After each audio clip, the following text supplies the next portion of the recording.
हो गए लेट। अब इन लोगों को छोड़ के जा रही हूँ मैं इनके पापा के पास। रुक जाओ एक सेकेंड। ये ठंडा मौसम है, इन लोगों ने सुसु कर दिए, चूचू कर दिए, बिना डायपर के रहती हैं। चूचू कर दिए, चूचू बाय, मैं जा रही हूँ किचन में। अब इनके पापा की ड्यूटी है, तो संभालेंगे, मैं चली किचन में। Bye bye. तो मैं आ गई थी किचन में। तो बच्चों की बॉटल मैंने क्लीन करके बॉईल कर ली, एक तरफ दूध एक तरफ चाय, और फटाफट और जो काम थे मैंने कंप्लीट करे। थोड़े से सिंक में बर्तन थे वो धोए, कूड़ा फेंका, और लड्डू गोपाल जी के कपड़े थे वो धो के मैंने डाल दिए। फिर इधर छोटी वाली दीदी जो है वो सब्जी काट रही थी, तो फिर इधर मैंने दलिया धो के दलिया, दूध वाली दलिया बनानी थी, तो वो उसके लिए मैंने तैयारी कर ली।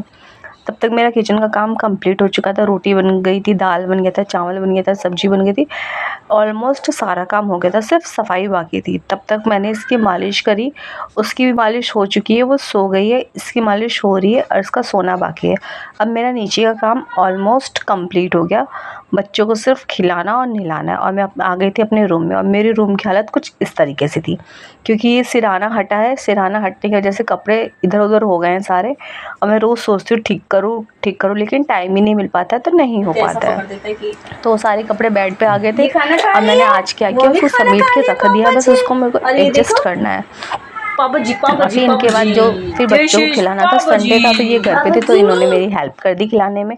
ये घर पे रहते हैं, तो मेरा ऑलमोस्ट 100 में से 50% काम कंप्लीट यही कर देते हैं। तो बस इनको सबसे मेन काम तो यही होता है, बच्चों को खिलाना, नहलाना, पिलाना, संभालना। तो लगभग आधा काम ही करवा देते हैं। सबसे मेन होता है खाना खिलाना, इसी में ज़्यादा आफत होती है और अफरा दफरी मचती है, क्योंकि एक तो बहुत अच्छे से खा लेती है, वो ये है, और जो दूसरी नाटक करती है वो ये है मेरे पास। तो जो नाटक नहीं करती है उसको कोई भी खिला देता है खुशी खुशी, और जो नाटक करती है उसको कोई नहीं खिलाता, उसको मैं ही खिलाती हूँ, क्योंकि मुझे चिड़िया, कौवा, तोता, मैना सबको बुलाना पड़ता है। और देखो खाते खाते इनको पॉटी आ गई, तो इनको पॉटी कराया, फिर पॉटी क्लीन करके फिर इनको खाने खिलाने के लिए वापस में बैठ गए।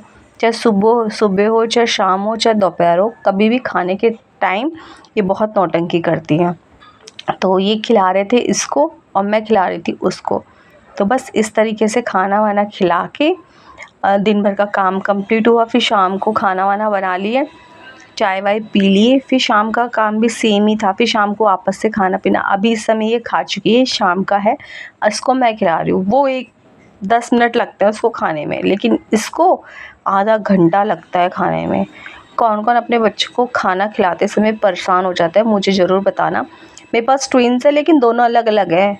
एक बहुत अच्छे से खा लेती है, बिल्कुल भी आप है ना परेशान नहीं होगे, आफत नहीं होगी आपको खिलाने में। और एक को खिलाने में इतनी आफत हो जाती है ना कि मैं आपको लफ्ज़ों में बयान नहीं कर सकती, बता नहीं सकती। तो अब ये खा लिया, उसको मेरे पास आना है।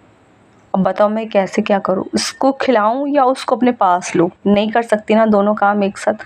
तो मुझे फिर गुस्सा आता है, तो मैं थोड़ा डांट देती हूँ। अब बच्चे अब बड़े हो गए हैं, तो ये डांट, तेज़ आवाज़, मारना, कौन गुस्से में देख रहा है, सब समझते हैं A to Z। तो ये रात का टाइम था। इसके बाद मेरा सारा काम कंप्लीट, किचन पूरी क्लीन हो गई है। ये मेरी पूरी किचन क्लीन हो गई। भाई छोटी सी जगह है, तो सामान इधर उधर रख के ही एडजस्ट करना पड़ता है।